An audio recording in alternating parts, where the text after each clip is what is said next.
नमस्कार. मी सतीश कुलकर्णी.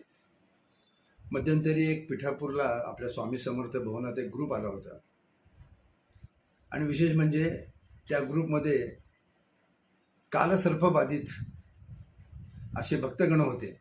म्हणजे कोणीतरी सांगितलं की तुम्हाला कालसर्प झाला आहे, तर तुम्ही कुरवपूर पिठापूर करा.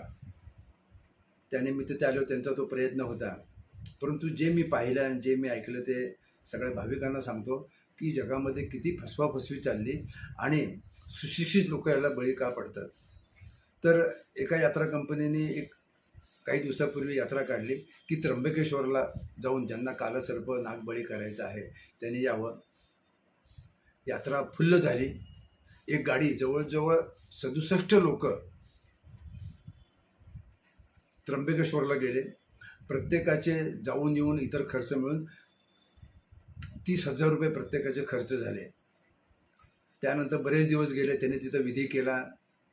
ती साखळीच असते. आता हल्ली त्याचा प्रकार वाढला आहे. कोणत्याही तुम्ही XYZ गेलं, पत्रिका दाखवल्या, अमुक केलं की अगोदर म्हणतात ते जाऊन कालसर्प झाला आहे, तुम्हाला मातृदोष आहे, तुम्हाला पितृदोष आहे, अमुक आहे तमुक आहे. आणि मग भक्त लोक त्र्यंबकेश्वर जातात, तिथं साखळी आणि तिथं पैसे खर्च करतात.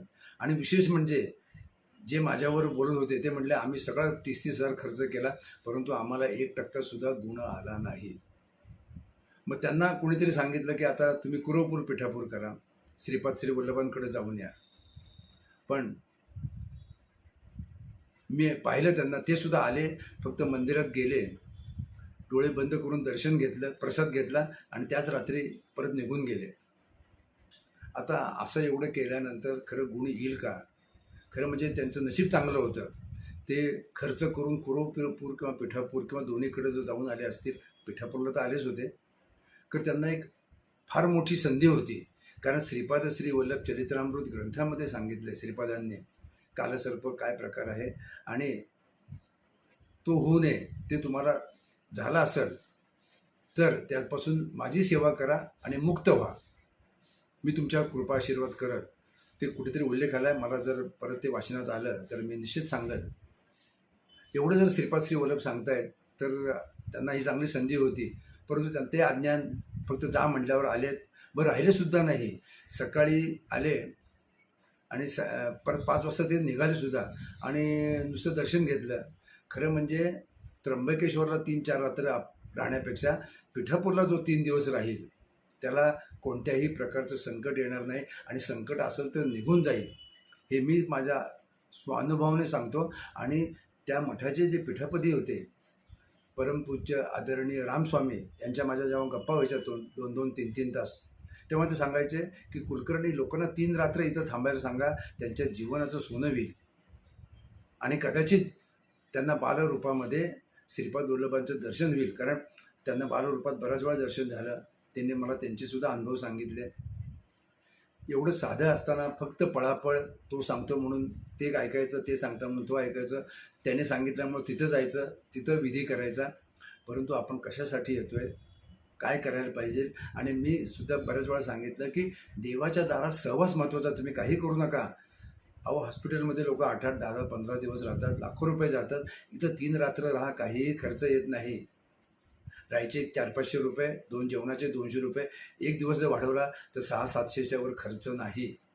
पण लोकांना येण्यापेक्षा जाण्याची घाई आणि लोकांना खरंच सांगू देवाच्या दारात राहावं असं वाटतसुद्धा नाही. आता किती बोलायचं, काय सांगायचं. पण ही संधी त्यांना होती त्या ग्रुपला. त्यानंतर मला मध्यंतरी मग त्या ग्रुपमधले लोक नाव पत्ता लिहून ठेवतात, त्यांना माझ्याकडून मी प्रसाद पाठवत असतो. तेव्हा मी सहज म्हटलं, अहो तुम्ही त्या कालसर्पबद्दल आला होता. हो म्हटले, काहीच उपयोग झाला नाही म्हटले. मी म्हटलं कसा उपयोग होईल. अहो तुम्ही तिथं राहण्यासाठी श्रीपादांचे आशीर्वाद जर प्राप्त करून घ्यायचे असतील, तुम्हाला मोक्ष मिळायचा असेल तर त्यांच्या सहवासात तुम्ही आला, सकाळी मंदिरात गेला, डोळे बंद करून दर्शन घेतलं, पुन्हा बाहेर आला, प्रसाद घेतला आणि तुम्ही संध्याकाळी निघून गेला. तुम्ही श्रीपादांसमोर 2 ते 3 मिनटंसुद्धा थांबला नाही. त्यांच्या ती लक्षात चूक आली. म्हटलं आमच्याकडून चूक झाली. म्हटलं बाकीच्या बाबतीत तुम्ही तर सुशिक्षित, तुम्ही चांगले अधिकारी आहात, या एकदा तिथे 6-7 दिवस राहा. पण तुम्ही आता रिटायर झाला आहे, तुमचं जर उर्वरित जीवन सुख समाधानात जायचं असेल तर देवाच्या दारात राहायला पाहिजे. आणि त्यांच्यात ती चूक लक्षात आली. म्हटले आम्हाला यात्रा कंपनीवाल्याने फार त्रास दिला, पैसे घेतले, नुसती पळापळ करायला लावली. सांगायचं तात्पर्य एवढंच की देवाचा तुमचा सहवास जोपर्यंत वाढत नाही तुम्हाला ह्या अडचणी येणार. पिठापूर अत्यंत पवित्र तीर्थक्षेत्र आहे आणि श्रीपाद वल्लभांच्या कृपेने तुम्हाला सगळ्या सुविधा आता उपलब्ध झाल्या. अनेक लॉज झालेत, कुठं राहायचं तो त्यांचा प्रश्न. स्वामी समर्थ भवनात का राहायचं हा मी स्वतंत्र व्हिडिओ केला आहे. तुम्हाला इतर ठिकाणी जायची गरज नाही. मूर्ती आहे, बसायला जागा आहे, चहाचं मशीन आहे, महाराष्ट्रीयन चहा नाश्ता जेवणाची सोय, अजून काय पाहिजे.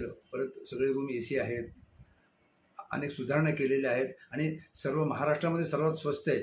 बाकीचे आणखी स्वस्त किती असतील पण आपल्या एवढ्या सोयी नाही आहेत. तुलना करायची आपल्याला काही नाही, कुठं तुम्ही कुठेही राहा, काही करा, परंतु एवढं उपलब्ध करून सुद्धा जर लोक 3 रात्र राहत नसतील तर त्यांच्यासारखं दुर्भाग्य तेच.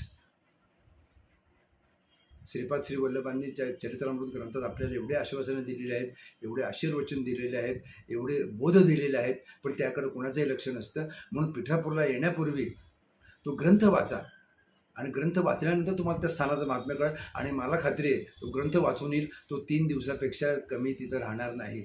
आजकाल फक्त दर्शनासाठी लोक येतात. कोण त्यात हल्ली सिनेमा निघाले, कोण मालिका काढल्यात, कोण काय, त्यात काय दाखवलं खरं खोटं तो आपला विषय नाही. परंतु देवाच्या दारात राहण्यासाठी सहवासासाठी जायचं असतं, हे लोकांच्या मनावर प्रतिबिंबित करावं. म्हणून मी वारंवार सांगत असतो की पिठापूरला राहा. मी 228 वेळा जाऊन आलो, किती आनंद मिळतो आणि परत जावंच वाटतं. सोलापूरला बॅग ठेवली घरात की वाटतं की परत केव्हा जायचं. हा ओढा महत्त्वाचा आहे. आणि एकदा जर तुमच्यावर श्रीपादांची कृपा झाली तर मला खात्री आहे की तुम्ही येताल आणि 3-3, 4-4 दिवस राहतात आणि स्वामी भवनमध्ये राहतात, कारण सगळ्या सुखसोयी आहेत. तर तुमच्या विचारात बदल करा, चरित्र वाचा. या कालसर्प किंवा काळी भावली, नागबळी याच्यावर विश्वास ठेवू नका. तुम्हाला काही झालेलं नाही. तुमच्या मनात घातल्यानंतर ते तुमच्या मनात घोळवतं, असा कधीही प्रकार नाही. जर तुम्ही विचार केला तर मनातली भीती जाईल, आचरण केलं तर पुन्हा त्या गोष्टी होणार नाहीत. आणि एकदा आचरणाने तुम्ही परिपक्व झाला आणि तुमची जर श्रीपादांवर दृढ श्रद्धा बसली तर तुमचं राहिलेलं आयुष्य सुख समाधानात जाईल. ते जावं त्यासाठी हा व्हिडिओ. नमस्कार.